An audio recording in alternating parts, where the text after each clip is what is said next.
Паника, страх и ужас. В считанные секунды клубы дыма заполняют помещение торгового центра. И вот вместо яркой картинки камер видеонаблюдения плотная густая пелена. Пожар начался около 4 вечера по местному времени. Уже спустя час площадь, пораженная огнем, увеличилась до 500 квадратных метров. Почему не сработала сигнализация, а в этом просто уверены очевидцы событий, теперь предстоит ответить следствию. Команда опытных спецов центрального аппарата во главе с Александром Бастрыкиным уже изучают причины трагедии на месте.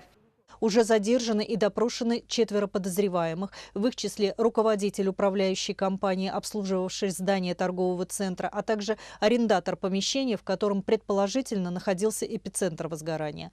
Наряду с этим, по поручению председателя Следственного комитета России, следствие даст правовую оценку действиям или бездействию всех должностных лиц контролирующих органов, в полномочия которых входит обязанность по выявлению нарушений пожарной безопасности на объекте. Страшная огненная ловушка унесла 64 жизни. Больше 10 человек еще считаются пропавшими без вести. По поручению президента министр МЧС Пучков прилетел в Кемерово поздно ночью. Вместе с ним несколько спасотрядов. Поисково-спасательная операция продолжается до сих пор.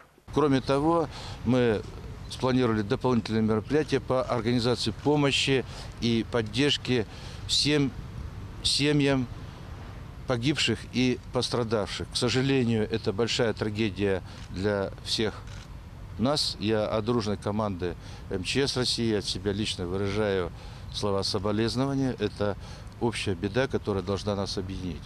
И, конечно, на особом контроле мы держим всех, кто находится в стационарах, и по состоянию и самочувствию каждого организована адресная, конкретная, специализированная медицинская помощь и поддержка.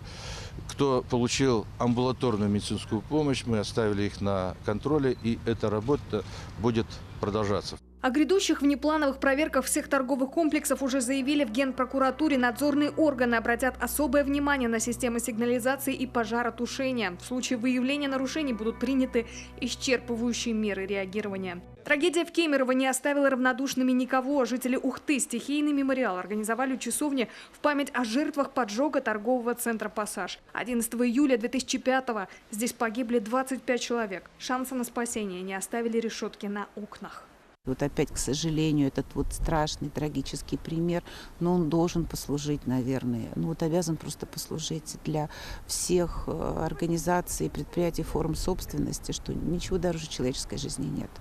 Ухтинцы отметили, пожар в Кемерово стал в один ряд самыми серьезными аналогичными происшествиями современности. После «Пассажа» был и московский клуб 911, и бар «Хромая лошадь» в Перми, и торговый центр «Адмирал» в Казани. В каждом из них погибли десятки посетителей. Вот и как там снова звучит информация о вопиющих нарушениях, которые, мол, и привели к столь тяжким последствиям, главное из которых – пожарные выходы были заблокированы. Некоторые СМИ сообщают, последняя плановая проверка «Зимней вишни», такое название носит тот самый торговый центр, проводилась летом 2016-го. К слову, сыктывкарские торговые центры столько же живут в режиме надзорных каникул. Инспектировать предприятия малого бизнеса без их согласия с некоторых пор профильным ведомствам нельзя. Впрочем, сами представители сетей не против проверок и гарантируют безопасность.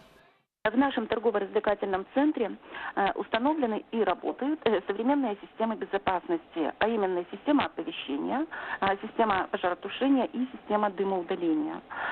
Персонал регулярно проходит инструктажи, и техническое обслуживание систем также проводится регулярно. Случай в Кемерово, конечно, еще долго будет одной из главных тем для обсуждения и, наверное, осуждения. Слишком уж много остается вопросов, на которые пока нет ответов. Из этого рокового ЧП каждый сделал свои выводы, но равнодушных не осталось точно. Об этом говорили сегодня люди на улицах. О безопасности задумываетесь, когда заходите в торговые центры? До вчерашнего дня, конечно, не задумывались. Иногда посещаю кинотеатры и смотрю, где выход есть дополнительный, чтобы можно было убежать. Я сегодня так переживал с семьей, просто до слез жена плакала. Это такое с детьми случится, это вообще невозможно. Стараемся особо не ходить, особо не сидеть, таких особенно с детьми. Очень жалко, очень соболезнования приносим свои. Коми скорбит со всей страной. Республика, которая пережила трагедию «Пассажа» и шахтерские обвалы, не могла остаться в стороне. В наших храмах тоже пройдут молитвенные служения за упокой тех, кто погиб в этой трагедии, и за здравие тех, кого она коснулась и кто выжил. Александра Головина, Василий Янин, телеканал.